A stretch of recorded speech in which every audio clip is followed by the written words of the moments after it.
AI and Qual. So I'm going to cover the story so far. So here's my agenda, a little bit about what was happening before we got generative AI, then a quick introduction to large language models, and then the sort of things that are happening around the qualitative world at the moment. So before we had generative AI, we were using artificial intelligence. We were using it for translations, for transcriptions.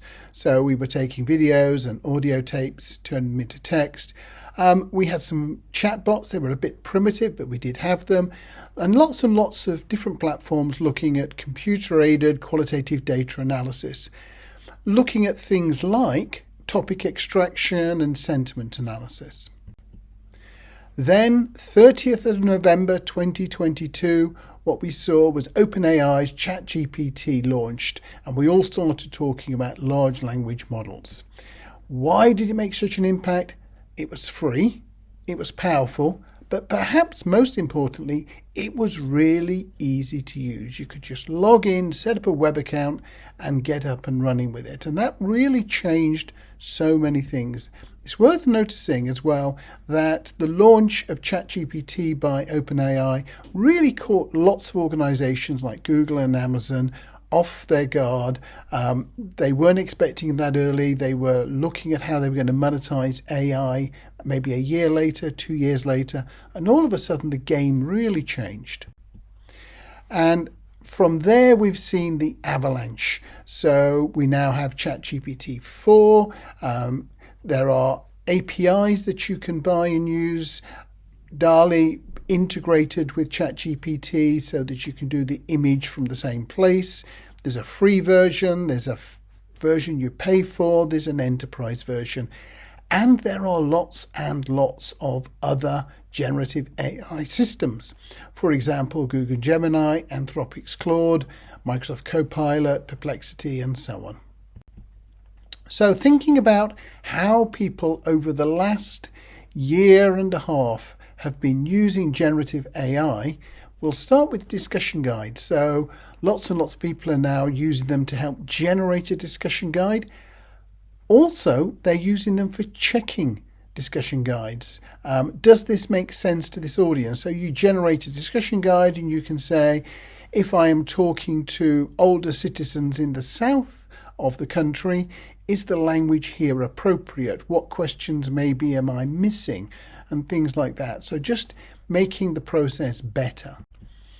We're seeing improvements in chatbots, and the next presentation about Yasna is really going to show you some improvements that you can see in the chatbots world.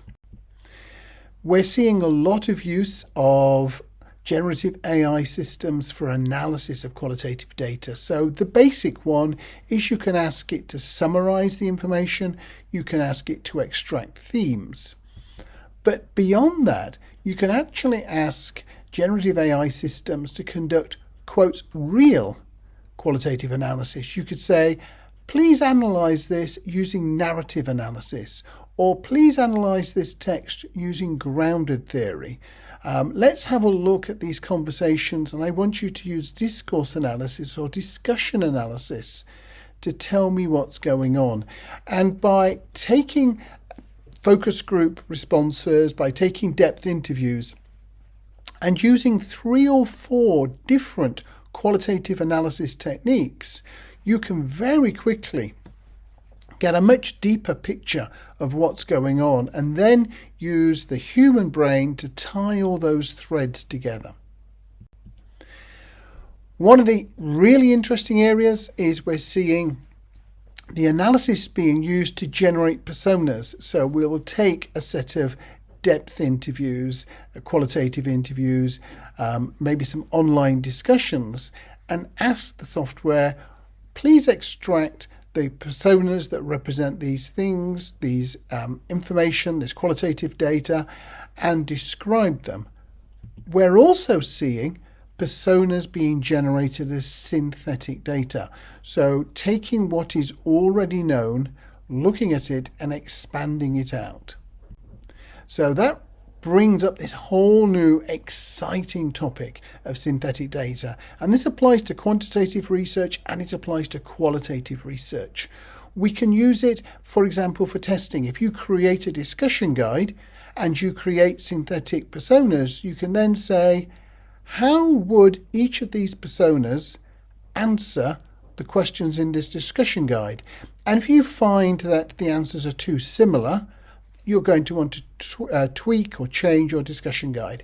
If you find that the synthetic data would struggle to answer some of the questions, you might want to clarify them. Other people are using synthetic data to actually explore ideas. Now, this is a very much frontier thing at the moment. Whilst some people are selling it, it is available. Exactly how good it is, when does it work, when does it not work, is not absolutely clear. One thing we are absolutely seeing is qualitative research at scale. Traditionally, when we did quant research, we might interview 500 people and 1,000 people because the analysis was relatively cheap and easy to do. Analysing 1,000 people isn't really any more work than analysing 500 in a quant study. In qualitative research, we would often do an ethnographic study with 6 people.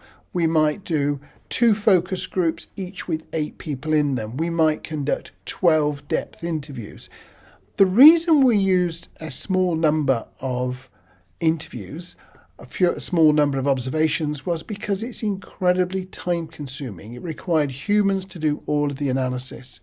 As we start to enable all of these tools to collect the data, to analyze the data, to do things like narrative analysis and content analysis, we can suddenly start doing much larger samples. We can look at 1,000 people. With some of the things that are coming online, maybe we can look at the comments from 1 million people and start analyzing them in a way that is actually qualitative. I don't mean converting 1 million qualitative pieces of information into something that we can quant analyze. I do mean analyzing it qualitatively, but at scale. So the big picture, I think, is that we are going to see an absolute resurgence of qualitative research. Lots and lots of things that have held qualitative research back in the past, principally how long it took and how expensive it was, are changing. I think a lot of things where we have settled for quantitative research as a bit of a trade-off for speed and cost are going to change. And I think we will see more and more research going into the qualitative area. So, thank you very much. I hope that's been helpful.